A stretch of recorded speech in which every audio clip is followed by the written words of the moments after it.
Now these properties of roots are the same ones we just did with the square roots. So the cube root of 16 you would break up with your perfect cubes. Before we were doing it with our perfect squares, but if you're looking for cube roots, you have to have perfect cubes.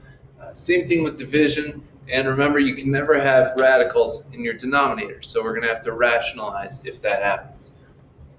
So let's try some out. Simplify each expression. Assume that all variables are positive. So I'm going to scooch up here for a minute.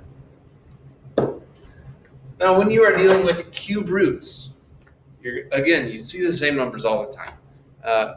2 times 2 times 2 is 8. So you're going to look for 8 a lot. 3 times 3 times 3 is 27.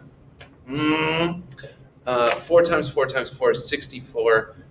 5 cubed is 125. You see these numbers all the time.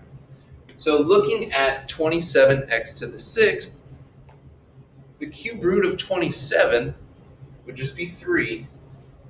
And then the cube root of x to the 6th, so remember when we were square rooting it, we took the exponent and divided it by 2, because it's kind of like there was an invisible 2 there. We just didn't write it.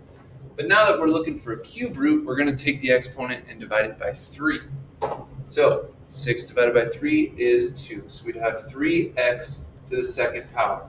And if you want to check that, you can do 3x times 3x times 3x.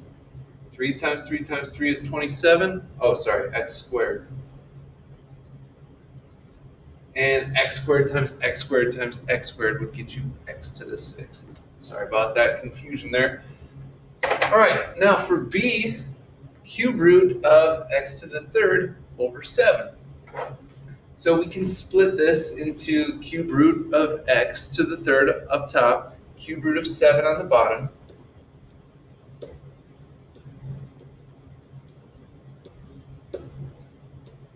And the cube root of x to the 3rd, if you do 3 divided by 3, you just get 1. So it would just be x over the cube root of 7. Now remember, we can't leave radicals in the denominator. So before we were turning it into a perfect square, now if we're doing cubes, we'd have to turn it into a perfect cube. So we're going to multiply the same thing in the num and the denom. Let me move myself out of the way here. I'm always in the way, guys. There we go. All right, stay down here, Mr. Plan. So we have 7 to the 1st power. We need it to be a perfect cube. So what we can do is multiply by 7 to the 2nd power. And when we do that in the denominator, we would have the cube root of 7 to the 3rd power.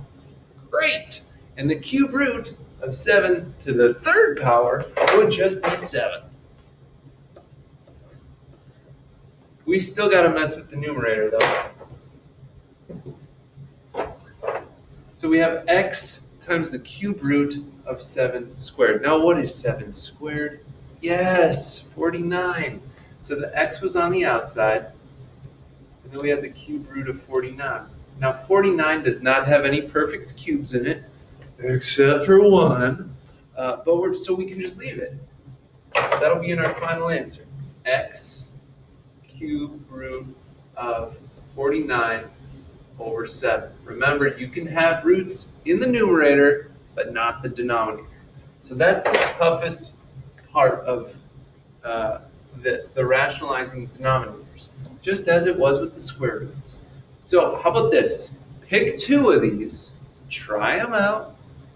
I'm going to do them right now, and then check and see if you get the same thing.